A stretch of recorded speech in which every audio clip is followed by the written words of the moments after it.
చివరికి ఆ మనిషి చనిపోతే హాస్పిటలైజ్ అయిన దెబ్బలు తిని హాస్పిటలైజ్ అయితే 6 రోజులు వైద్యం చేయించుకునే క్రమంలో 6వ రోజుకు తను చనిపోతే చనిపోయిన ఆ మనిషిని తన ఊర్లో బరీ చేయడానికి కూడా ఊర్లోకి పోకూడదు అని చెప్పి పోలీసులు అడ్డుకున్నారు. ఆశ్చర్యం కలిగించే విషయం. ఎట్లా అడ్డుకుంటామయ్యా అని చెప్పి మా పార్టీకి సంబంధించిన నాయకులు, మా పార్టీకి సంబంధించిన కార్యకర్తలు, తన బంధువులు, చనిపోయిన ఆయన బంధువులు అందరూ కూడా గట్టిగా కొన్ని వేల మంది గుమికూడితే తప్పనిసరి పరిస్థితుల్లో ప్రవేశానికి అనుమతి ఇచ్చారు. నిజంగా అసలు ప్రజాస్వామ్యంలో మనం ఉన్నామా లేదా అన్నది ఒక ముఖ్యమంత్రిగా ఉన్న వ్యక్తి ఆలోచన చేయాలా. ఇది చేసేది తప్పుడు సాంప్రదాయానికి బీజం వేస్తూ ఉన్నాడు. ఇదే సాంప్రదాయం కనుక కొనసాగితే ఈయన వేసిన విత్తనాలు ఎల్లకాలం వీళ్ళ ప్రభుత్వం ఉండదు. రేపు పొద్దున అవి చెట్లు అవుతాయి. ఏదైతే ఇత్తుతారో అదే పండుతుంది. ఏ కుటుంబం అయితే నష్టపోతుందో ఆ కుటుంబానికి బాధ కలుగుతుంది, దెబ్బ తగులుతుంది. రేపు పొద్దున వాళ్ళు చూస్తూ ఊరుకోరు. ఇది సర్వసహజంగా హ్యూమన్ నైజం. ఇది మనం పాలకులుగా ఉన్నప్పుడు మనం చేసే ప్రతి అడుగు ఆంచి తుంచి అడుగులు వేయాలి.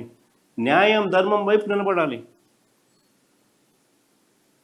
పాలకుడు అనేవాడు న్యాయాన్ని ధర్మాన్ని తప్పితే ఒక విషపు గింజలు నాటినట్టు అవుతుంది. రేపు పొద్దున చెట్లు అవుతాయి. ఎవరు కంట్రోల్ చేయలేని పరిస్థితులకి ఆ చెట్లు పెరుగుతాయి. ఈ మనిషి నాయకుడు కాదు, పాలకుడు కాదు. అన్ని చెడ్డలవాట్లు, చెడ్డ గుణాలు ఉన్న ఒక తప్పుడు మనిషి. ఏదైనా భగవద్గీత చదివినా, ఏదైనా బైబిల్ చదివినా, ఏదైనా ఖురాన్ చదివినా కానీ మనకంతా దేవుళ్ళు ఆ గ్రంథాలలో మనకు చెప్పేది ఏంది? మోసం చేయకండి, అబద్ధాలు ఆడకండి, రైచియస్గా బతకండి, ఆనెస్ట్గా బతకండి అని మనకు నేర్పిస్తారు.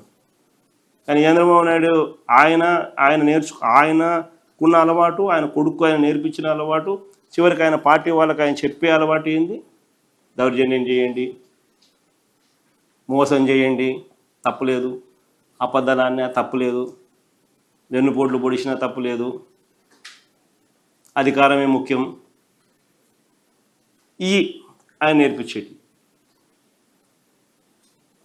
నిజంగా అన్ని తప్పుడు విత్తనాలు నాటుతూ ఉన్నాడు. ఇవి రేపు పొద్దున వృక్షాలు అవుతాయి.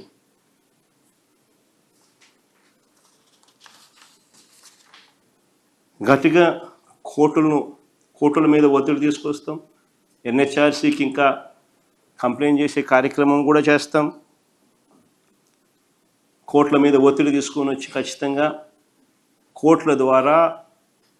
కోర్టుల ప్రొటెక్షన్ ద్వారా ఖచ్చితంగా మళ్ళీ వీళ్ళందరికీ కూడా మంచి రోజులు వచ్చే కార్యక్రమం కూడా జరుగుతుంది. మళ్ళీ పునఃప్రవేశం కూడా జరుగుతుంది. ఎందుకంటే ఎల్లకాలం ఆపలేవు. ఎల్లకాలం చంద్రబాబు నాయుడు రోజులు ఉండవు. కన్ను మూసుకుని కన్ను తెరిచేసరికి 2 ఏళ్ళు అయిపోయింది.